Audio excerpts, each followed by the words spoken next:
15309 in the matter of the adoption of TMMH.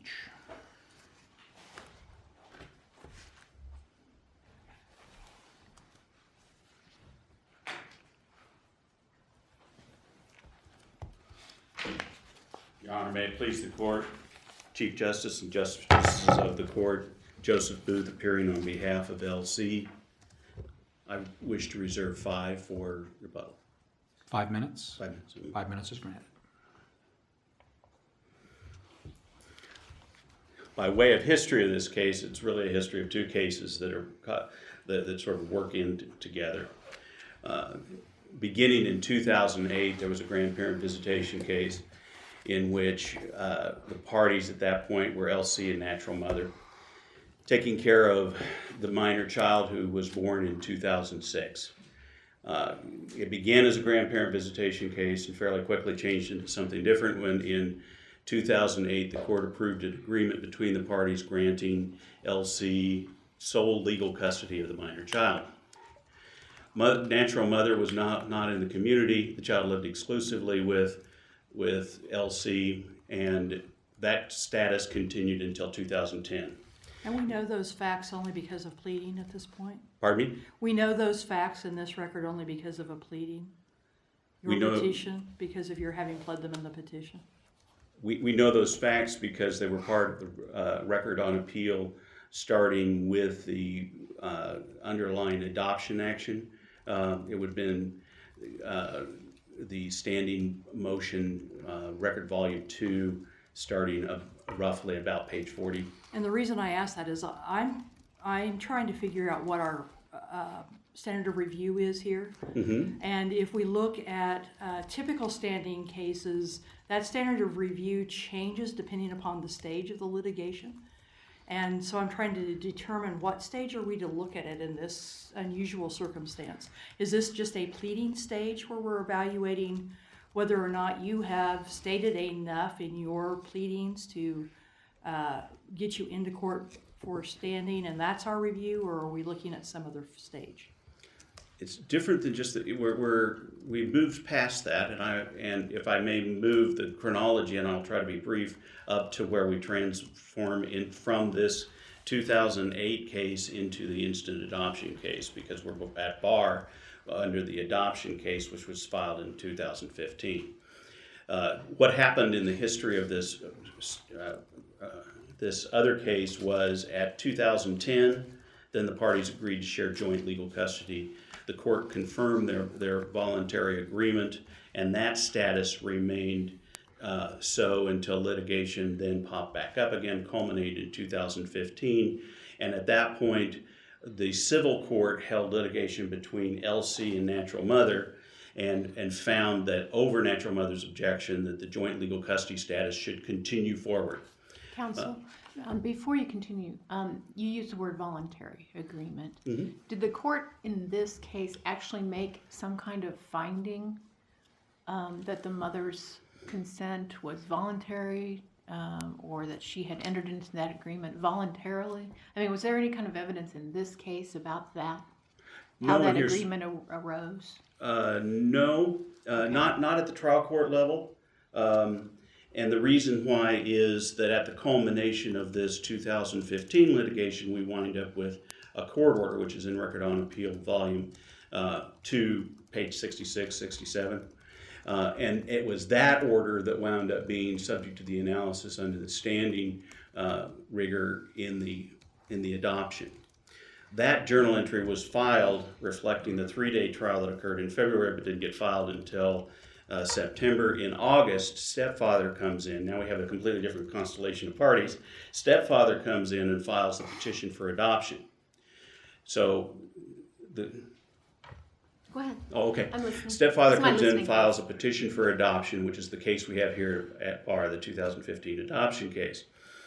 At the earliest stages when the court issued its original orders, it declared that LC was an interested party, required that she have notice, and recognized the fact that she had some level of custodial status in the associated case in the civil matter. We usually generally call that either the civil case or 08 CV 3344. you know you're in trouble, we can always remember your case number. And then we get into the litigation of the adoption, which is where we're at here. The case proceeded in a fairly slow manner, and we proceeded with discovery, we meaning LC, and at the time we tried to compel discovery, then the issue of standing arose. Going to your question, Your Honor. We're partway through the process. We've been noticed, and now we have a question mid-litigation about standing. We were at that point a few weeks before the trial in the matter, and we wanted to have an expert named and conduct depositions. In response to the standing briefing, we have our briefing on standing, and there was a response to it. We provided a lengthy history of the case, none of which was rebutted, and we provided a number of social science resources that are also within there. There we're getting to Record on Appeal, probably about page 50 or so. So that when you provided that history, you provided it in the form of allegations. There's no evidentiary proof in our record about any of those questions? The references, when we went through what happened in the civil action, aside from the final journal entry, which is Record on Appeals 66, 67, 68, were to the court's own record and the transcript that was on file in the 08CV 3344. Later, as we prepare for appeal, we asked that those documents be included in the Record on Appeal, and Judge Joyce denied that request. That information and some of the proof of that or documents supporting that is in our petition for review. So I think that what you're saying then, to answer my question, is that other than the court order, we have no evidentiary record regarding standing. We are at a pleading stage. Yes, I believe I'm starting to understand your question better. This is before we've had any form of hearing in which there was proffer of evidence. And so what do you believe our standard of review is at that stage? Unfettered, a complete de novo standard of review of whether or not standing exists. And what is your burden at that stage? Our burden is to prove that we indeed do have standing. At a pleading stage? If we're going to focus on pleading stage, Yeah. you said you have to prove it at a pleading stage? Um, Ultimately, obviously, you do.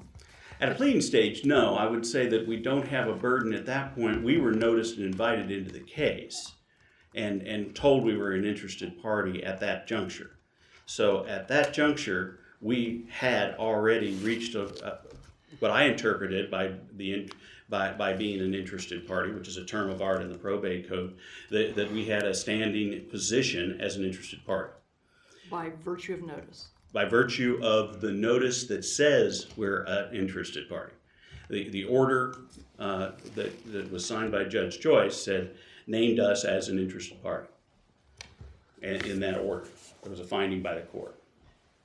So then the standing was challenged by stepfather, and that briefing was the result of that challenge. And there was no opportunity for you to present evidence regarding that? No, there was not. The court required briefings, and then the opportunity there was no opportunity or hearing for the evidence. We provided briefings in the court, then next response from the court was that it had ruled. And as I understand, I'm a little confused about what you're relying on at this point. In your briefing, sometimes you refer to the agreement between mother and grandmother, and at other times you say, no, at this point we are only dealing with the court order. Can you help me there?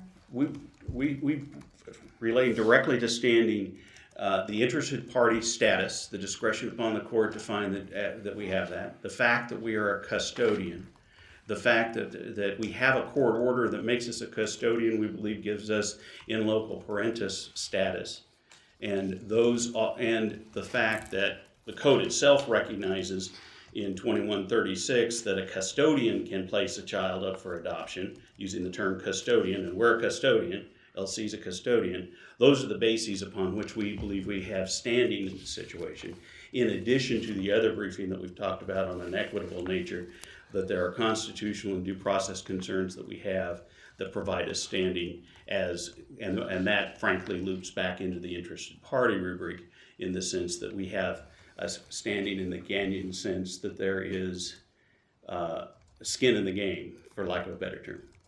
Does that answer your question? Yes. If we strip away the allegation about the joint custody of the child, just strip that out, and all we have is a grandparent, okay? Does a grandparent have the right to participate in the grandchild's adoption by a stepfather in another case? Or in a We have grandparent, and then we have specific context in which that switches, and the verbiage here has often been flipped around, and the narrow term of a grandparent seeking visitation under the grandparent visitation statute. No, that's very clear. There's this dovetail between the two. So that answers my question. Just because you're the grandparent doesn't give you any ability to play in a step-parent adoption proceeding. So what you have to rely on is the joint custody details We have in to rely order on to get yourself into those proceedings. our position is that we have the joint custody order in which she's a beneficiary of the joint custody, and we rely upon that, but we also have the life experience of this child and the possibility that the child would suffer significant emotional harm if that fundamental attachment connection is broken after someone has literally raised the child from the get-go. So had there been no litigation, we believe that this is a situation because of the fundamental parent-like relationship that there is a standing. So Not because of, So you're claiming that you get to participate in these proceedings, number one, because of the joint custody details. right, how can an adoption go But forward? separately, a best interest of the child, anybody that could show that the best interest, that they promote the best interest of the child could be a player in a step-parent adoption proceeding. Is that what you're telling me? Anybody's is a big word. Well, but you just said the best yeah. interest of the child, you know, so that would Yeah. seem to say to me that anyone who could make that demonstration would get to come in and participate in a step-parent adoption if we adopt your view. Is that right? No. Okay. We believe the Then best what does that interest is do? vital, but How does that play into it? sure.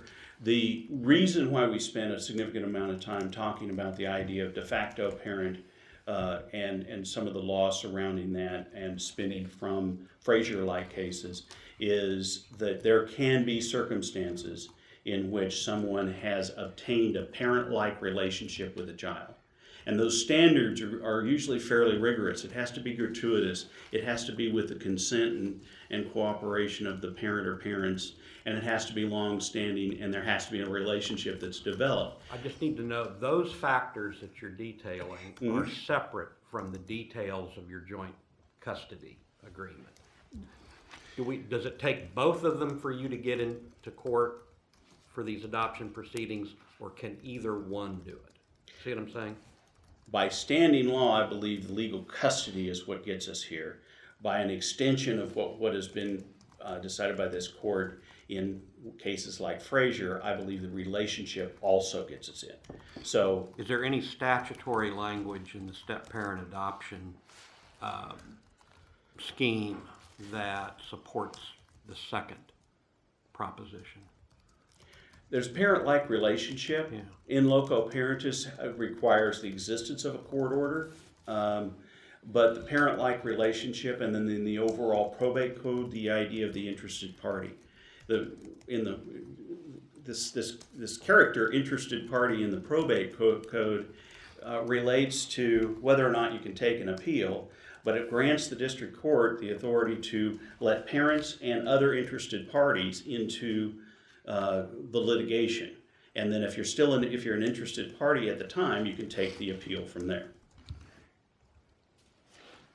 Go ahead. No, go ahead. Well, just to follow up on Justice Biles' point, the relationship with the child, the de facto parent relationship, can extend beyond a familial relationship. Neighbors take on that role sometimes. Distant relatives take on that role sometimes. Close friends take on the very role that your client did at times. Where is it that would be significant in drawing a distinction here? borrowing from two places. Again, the Conover case is the latest case, and Right, I that- favored that case because they did all the hard work of looking across the nation at how things are going. And they adopted the Wisconsin rule. And you wind up again with this idea that this is a gratuitous relationship. There's no payment made. Right. You excise foster parents, nannies, etc. You have a voluntary and acquiescence by the parent. It isn't a taking or a hostile possession. It is a grant that the parent participated in, and then evidence that a relationship indeed develops. And in this case, the trial court found, and again, it's in the recitation that we had in the brief on standing that was unrebutted, that the child's own psychologist testified that it would be very scary to have a complete flip of the relationships and mom have sole legal custody and grandma have grandparent visitation kind of standards, to go from a parenting relationship. And that's why the trial court in that case continued the joint legal custody relationship. So I'm advocating that it would be a higher standard than interested in the best interest of the child. It couldn't be the child's care provider or somebody else coming in wanting to act as a party. But if somebody has a parent-like relationship, that too would be a reason to have standing in an adoption. Somebody who has a keen interest. What are you seeking here? What is your remedy? What are you seeking from us?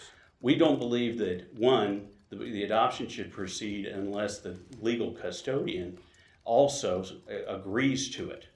And the antipode to that, or the flip side of that, is that natural mother has joint legal custody with LC, and natural mother can't convey full consent if she can't. Part of the original order was, we're going to decide whether this child's going to go to school if the two of you can't. If natural mother, under the law in this situation, can't put the child in a particular school of her choice unilaterally, then we certainly don't believe that natural mother has the authority to unilaterally grant consent to add someone in a parental role in an adoption.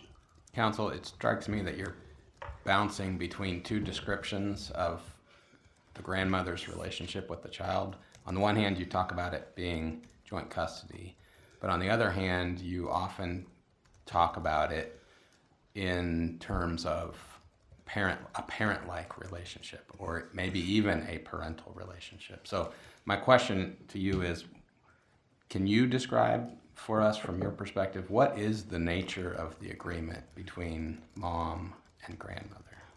The nature of the agreement is a series of agreements that indeed ask LC to be the sole parent for a period of time, and then ask to co-parent with natural mother. So is it your allegation then that agreement conferred upon your client parental rights? Yes, when you give somebody sole legal custody and reserve none for yourself. But aren't those distinct things? I mean, can't you grant legal custody or consent to legal custody in a person without granting that person parental rights? Do you see the distinction? It wasn't a grant of parental rights. Where the parental relationship arises is in the ongoing. Look at the social research. How does grandmother get a parental relationship absent under our law? How does your client legally obtain a parental relationship absent some form of consent by the mother? We're both struggling with something very similar. Status of parent is different than a parental relationship. A parental relationship is the day-to-day care provision. You're just using that term as a shorthand for a set of facts, for a factual scenario. Or primary attachment bond. Why does that matter legally? It matters aren't we concerned with the legal relationship? Sure. Well, it matters. It matters in fact, because this child, if that issue is ignored, according to the Nassau brief, according to the evidence underlined in our brief on standing, etc., would suffer substantial harm if that was broken. If we could have something akin to a CICA action for not paying homage to the emotional damage of a child and then emotionally neglected a child, we certainly have an interest in the state as a parent posteriori status of the court again, to protect that. To try to clarify and cut to the heart of it. Mm-hmm. It strikes me that your argument sounds principally in equity and takes as its foundation the best interest of the child, as opposed to making an argument that your client is being deprived of a legal right which she possesses. We have both, and they both are of equal merit. The one that scares us the most is substantial So- harm to the child, but we do Articulate have for a me standing. what is the legal right that your client has that is being deprived. Legal custody. So that's it. It's the custody. That is the legal right granted and conferred by the agreement of the party and affirmed by the court. And- Is and that if she we is a counsel, joint that's not- custodian. Excuse me. Go ahead. And counsel, that's not what is an issue here. What's an issue here is the adoption. I mean, generally speaking, not talking about the particular circumstances of this family, generally speaking, the fact that this child's going to have another parent, legal parent, doesn't necessarily mean that custody will change, does it? That is true. So I think It that's doesn't part of what we're getting necessarily at. mean that. It does mean that it changes the structure of what it means to be a joint legal custodian if LC is called upon to be a joint legal custodian with natural mother and stepfather. Factually, it changes it. There's a fundamental shift there. A loss of it. Factually and possibly relationship-wise, but it doesn't change the legal custody arrangement, does it?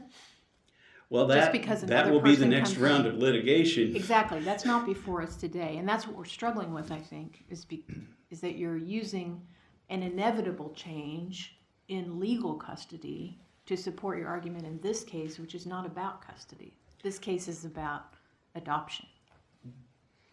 What we're talking about as far as when we're talking about the idea of standing, though, Okay, is I understand does that part.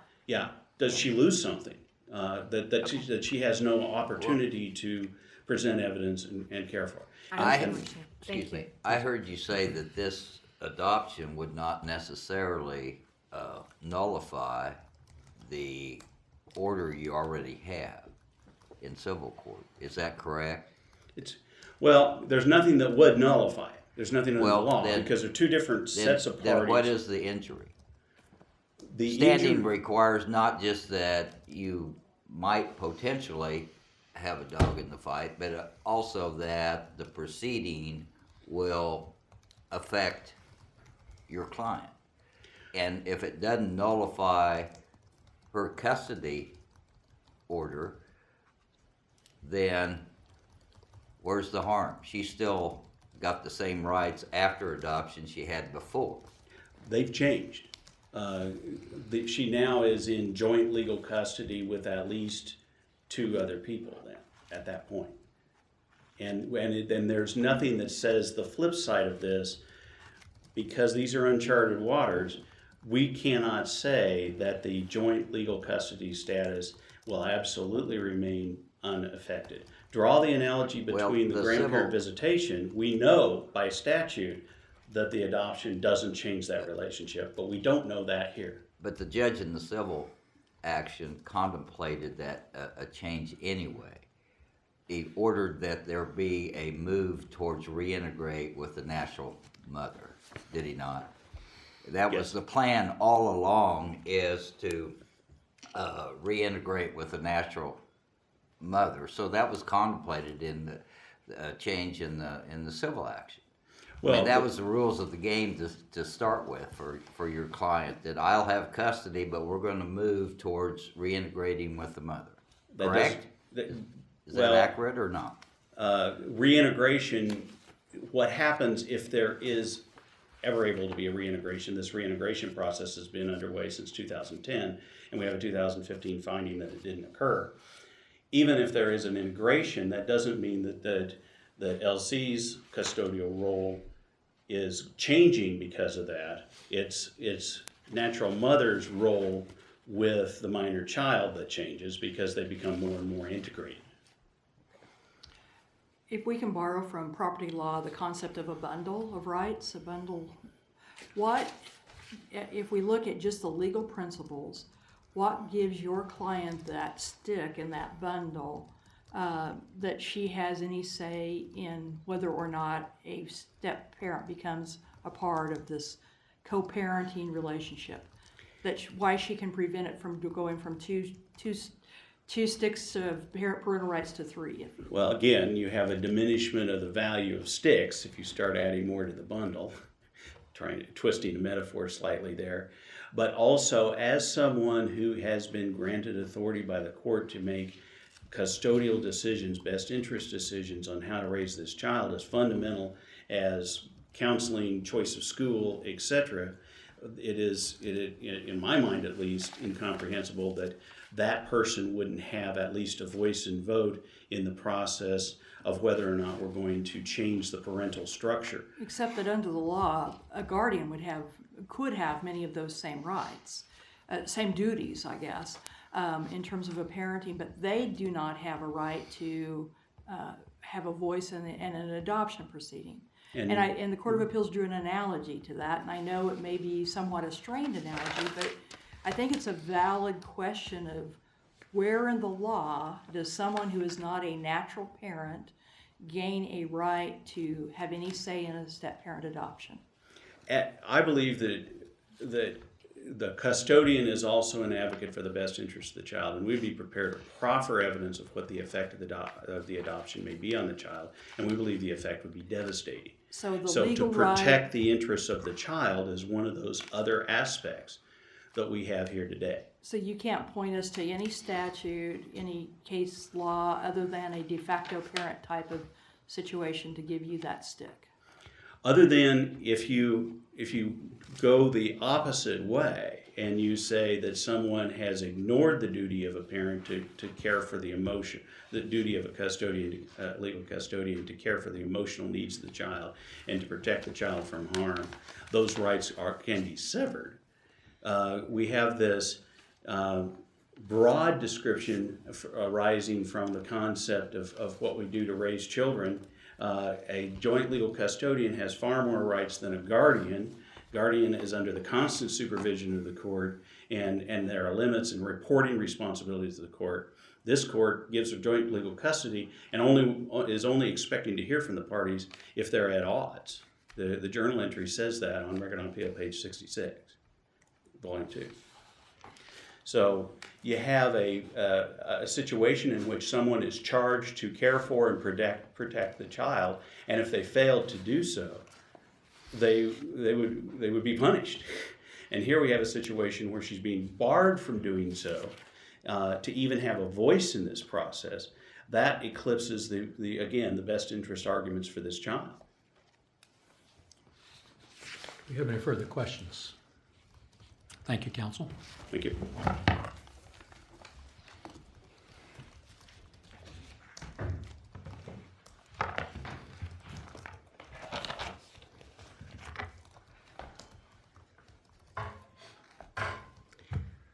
Mr. Chief Justice, may it please the court, my name is Suzanne Valdez, and I represent the stepfather, JF, in this appeal. This is a simple step-parent adoption proceeding which is governed exclusively and completely by the CARA. Stepfather is the petitioner, mother, a fit parent, has given her consent, and natural father is deceased. How do we know that Judge Joyce has not collaterally changed the order that was entered by Judge Ryan? It seems to me that he has. And how can that occur? So answer a two-part question. Why has he not? And secondly, how does he have the authority to do that? Well, under CARA, as I indicated to you, this is a step-parent adoption proceeding.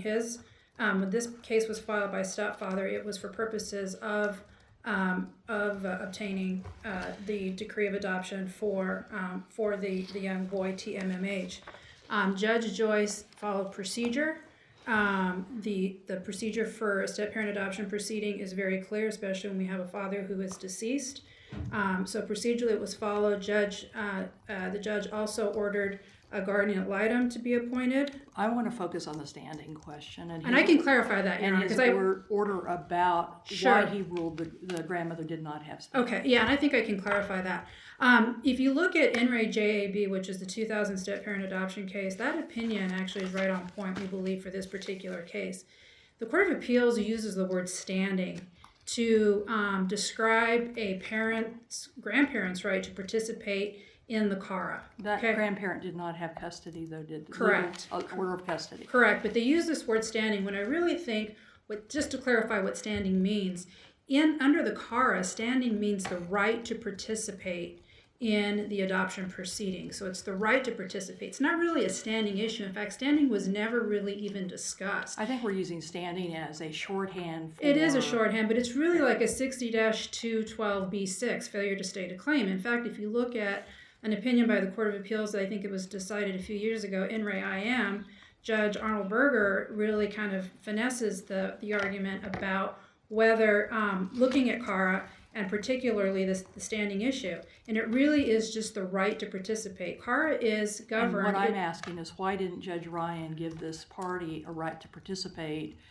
and that by Judge Joyce's ruling saying that it was a hybrid kind of thing, isn't that judge perhaps tweaking Judge Ryan's order? Or at least, how do we not know that in this situation? Well, when this petition was filed, the trial court correctly just applied CARA. CARA is, this court over 40 years has adopted and looked at CARA and strictly construed it, and it looks at the standing issue is the right to participate. Grandmother has no right under CARA.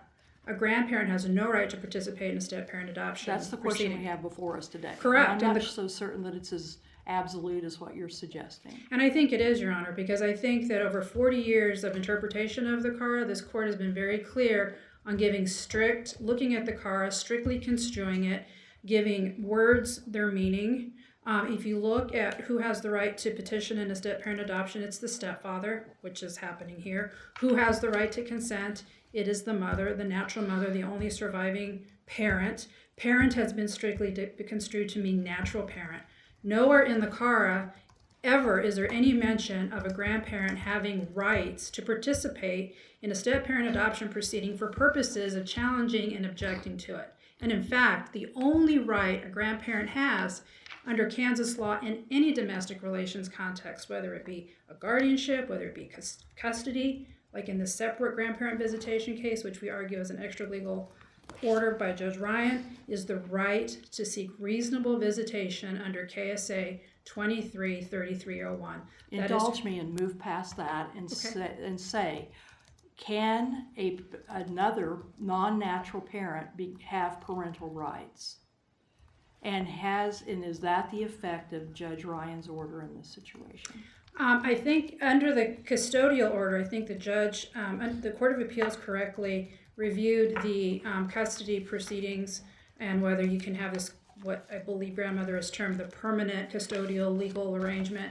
The joint custody statutes under the custody proceedings, which are completely separate than the step-parent adoption proceedings. Which is bothering me, because it appears to me that you've made a collateral attack.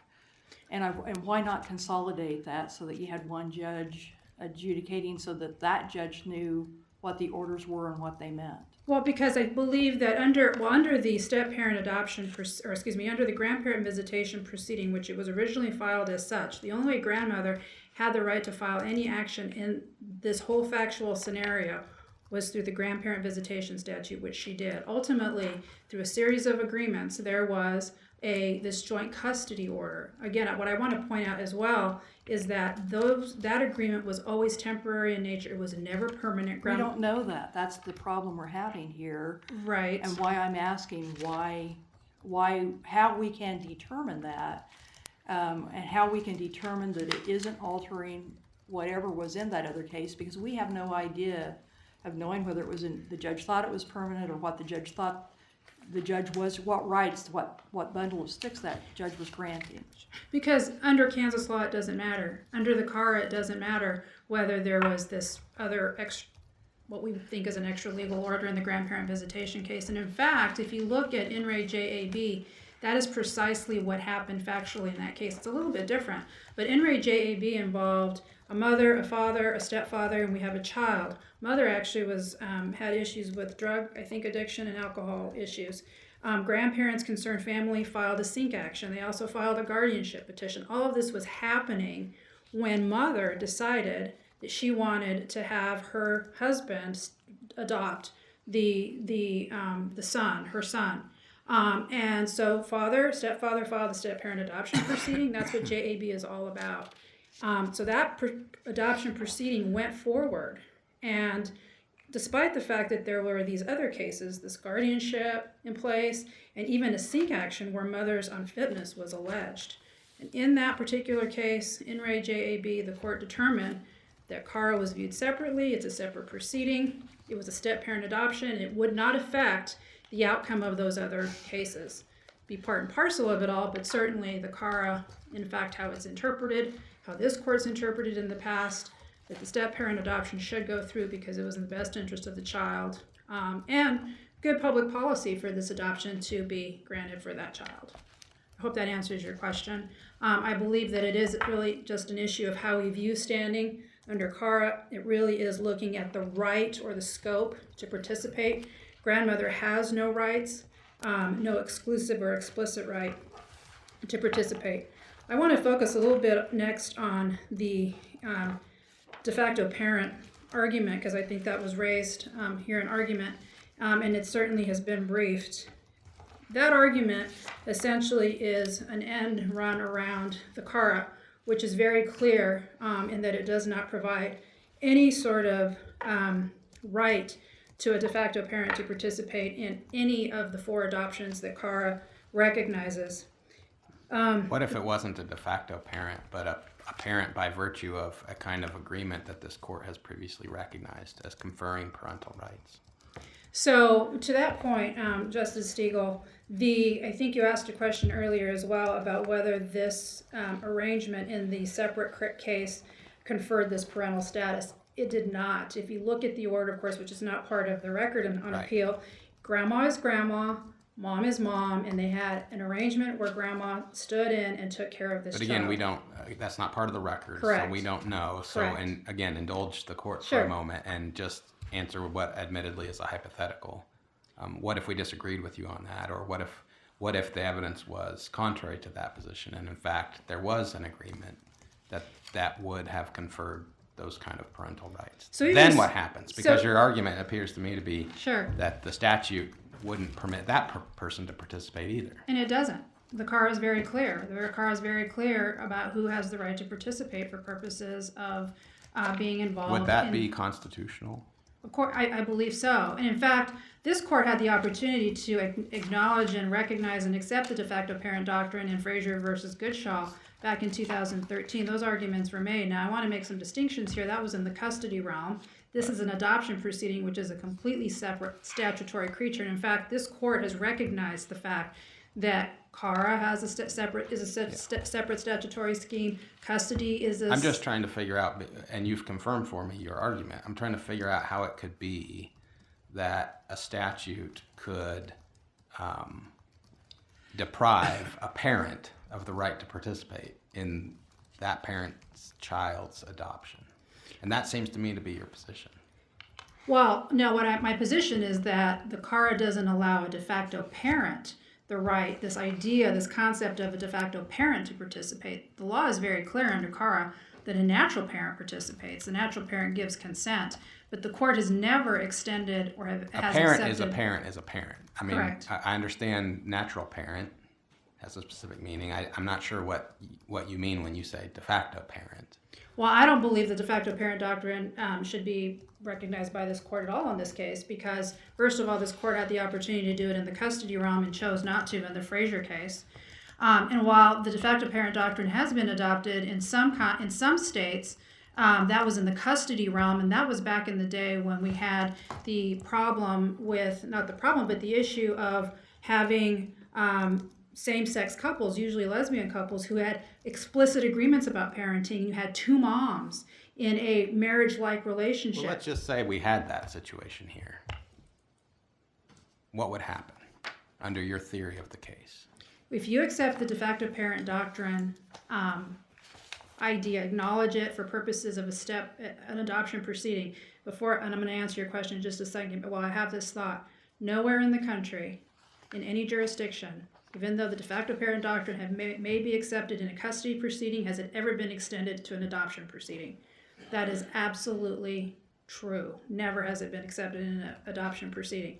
If you accept that doctrine, then what you're saying is that But by virtue of the definition, if you look at the Conover case, which counsel proffered to the court, stepfather meets the de facto parent definition. A caregiver can be a de facto parent, any caregiver. You could have a situation where you have someone who's in the military, is deployed, is gone for a year, and you have an individual, a neighbor, who is caring for this child and is a primary caregiver. They would meet the definition of a de facto parent. What happens then is it opens up the floodgates. And at what price? So that this child cannot be adopted. So again, just making the point that the court had the opportunity to accept it in 2013, chose not to because this court looked at the explicit agreement between the mothers, two mothers in this case. We don't have two mothers in this case. We have a grandmother. I come back to my question. Assume with me for a minute that we have the exact same kind of agreement as this court looked at in Frazier. What would happen if stepdad petitioned for adoption and one of the non-natural parent in that agreement attempted to intervene? Well, first of all, we don't have the same agreement that we have in Frazier. In Frazier, there was an explicit waiver of parental rights. We don't have that in this case. But we don't know what we have because it's not in the record. So I'm asking you to tell me what would happen under your theory of the law, your view of the law, if that were the case. If we were to include the de facto parent doctrine into the car or interpret it or not? No, we have the same kind of agreement we had in Frazier. In Frazier, the agreement was between two mothers. Here we don't have that, so I guess I'm not understanding your question, Justice Stevens. You have the similarity is you have a natural mother and Sure. a potentially non-natural mother under an agreement like in Frazier. He's just giving you a hypo. He appreciates it's not your case. Sure. Try to answer the hypothetical. So the idea being that the adoption goes through, then? What can happen? What happens? Can the non-natural parent, in a situation as we had before us in Frazier, have a role in the step-parent adoption? So assume, let's just make sure we've got the right hypo going here. Well, the step-parent effectively then is the parent. Excuse me, the mother, if you have the Frazier facts, both of those mothers were recognized as parents, and this court, the agreement itself recognized the two women as parents. Mm-hmm. And you enforced the agreement, which was very clear and explicit that mom was mom and mom was mom. Okay, now do you have a follow-up? Well, let's try to help this out. One of the two, either Frazier or Goodchild, gets remarried, and that spouse wants to adopt the child. Can the other one stop the adoption? I think that puts you where. Yeah, and I'm sorry. I was getting too caught up in the specific facts. The answer is no. It's then you're going to have the other parent relinquish rights or allow the adoption to go through. There is a step-parent adoption where you have a deceased parent, and then you also have a step-parent adoption where you have another parent, for example, who has maybe not been involved in the child's life, will not consent. If that father or that parent does not consent, usually comes up when you have the mother, but then the father is uninvolved, etc. Then the mother remarries, wants to have that step parent adopt, and the question is consent. Then you get into the relinquishment and termination, relinquishment of rights. And if that parent does not consent, then you're going to have to go through all of that analysis about whether to relinquish the rights, because you cannot have three parents in the adoption. You have to consent, or there's got to be a relinquishment. So that's a separate proceeding. There are some jurisdictions now that are recognizing a three-parent relationship, I believe. Well, and I think that's by virtue of the issue of the de facto parent doctrine being accepted in the custody proceeding, and that's going to raise a whole other, I think, this is uncharted waters.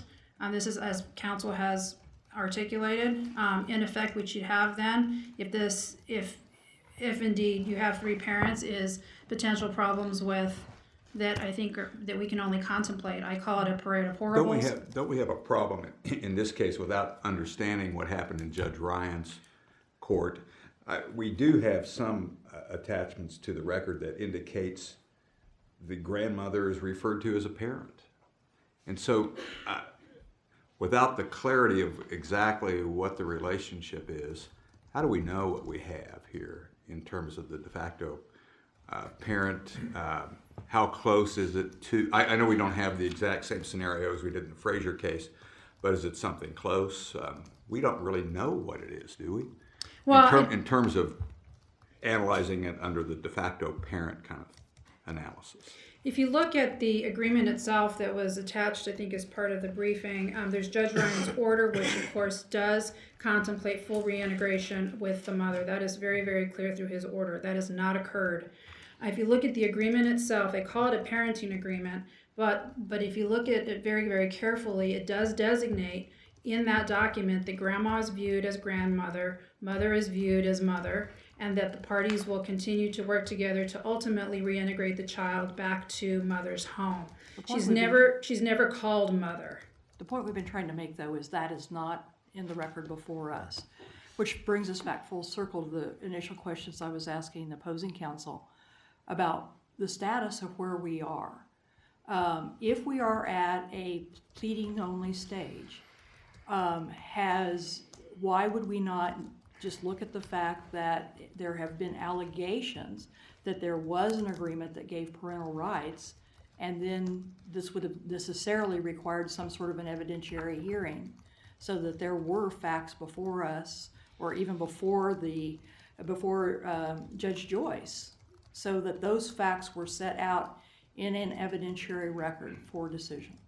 Again, Your Honor, I go back to this court and the Court of Appeals' long history of interpreting the CARA very, very strictly. I thought you walked through a hypothetical where you recognized that there could be a parenting agreement that gave rights to another party. Well, that's in the separate case, but that's not the case that's on appeal. And Exactly, that's the problem we're having. And why are we not at a stage where we simply say that sufficient allegations have been made that this case should have moved forward for an evidentiary hearing, so that we do know what was in that other case? Because this is a separate step-parent adoption case. The CARA indicates very clearly who has a right to participate, who has the right to consent, who has the right to be involved. Grandmother has the right to have notice for purposes of protecting her right to reasonable grandparent visitation statute, but the strict reading of the CARA allows this case as a separate case to go forward. Judge Joyce followed court precedent in this case, has followed the Court of Appeals, the Supreme Court in this case, and how step-parent adoptions are to be handled in cases where you have mom, stepfather, mom's given consent, and you have a deceased father. This is very, very simple if you look at the CARA formula for purposes of a step-parent adoption proceeding. That's what this case was about. That's how the court treated it, and that is how the Court of Appeals followed through on affirming, using the guardianship a little bit analysis in terms of attacking, or at least not attacking, but looking and sort of considering this separate grandparent visitation case, which we argue, again, was never, mother never waived her parental rights. It was always temporary in nature. This child needs to be adopted. He's been in legal limbo for many, many years. The court had a hearing. I wanted to make sure that this court knew this, that there was a hearing in the step-parent adoption case. The only reason that the court, Judge Joyce, not entered the decree of adoption is because of the stay that disallowed him from doing so. But the guardian ad litem believes it's in the child's best interest. The home study believes it's in the child's best interest for this child to be adopted. All this is part of the court record. And on the point of best interest, the CARA does not require a best interest analysis in a step-parent adoption case like this. The only time the best interest is required in a CARA proceeding is when there is a relinquishment or termination of parental rights situation. The best interest language was added in 2006, and it relates to only those types of cases, okay? But the court in this case, despite that, was looking at best interest in this case, and they ordered a home study. He ordered the guardian ad litem to be appointed. Both of those two things serve as an indication that the court was looking at the child's best interest, despite what was happening in this, and actually probably just because of what was happening in the separate grandparent case, to make sure that if this adoption were to go through as it should, simply under the CARA, that best interest was covered. And so the guardian ad litem indicated it's in the best interest. Mother, she's a fit parent, has said it is in the best interest of this child. The home study talks about this individual who has formed an attachment bond to the child too. So for purposes of looking at a proceeding and an adoption proceeding, the law is very, very clear. Grandmother has no right to participate in this step-parent adoption proceeding. And the court should follow its precedent. To deviate from 40 years of precedent, I think it would be something that is dangerous, and it's also an uncharted territory. As to your last point, did the trial court make a finding about best interests, or just look into it and then rule on standing? To be honest with you, Your Honor, the transcript, there was a hearing. It indicated that at the time that the proceedings were held, which were in March of 2008, I believe that the court indicated, those findings needed to be made, although I think he was heading down that road. There was some hesitance about, of course, the order in the Court of Appeals order, which stayed the final decree of adoption, which in it of itself, I asked the court to look at it, was kind of unclear. It wasn't clear what the court was supposed to do, but he was very cautious. It's our understanding and our belief from the court at that time that he intended to issue the decree of adoption once the issue of grandmother's right to participate was clarified. We believe that under Kansas law, her only right is to notice and the right to seek reasonable visitation, which can be granted through this separate grandparent visitation. Your answer is he did not make did a not. best interest finding at this Not point. that I can recall off the Okay, top thank of you. my head. Do we have any further questions? Thank you, counsel. Thank you.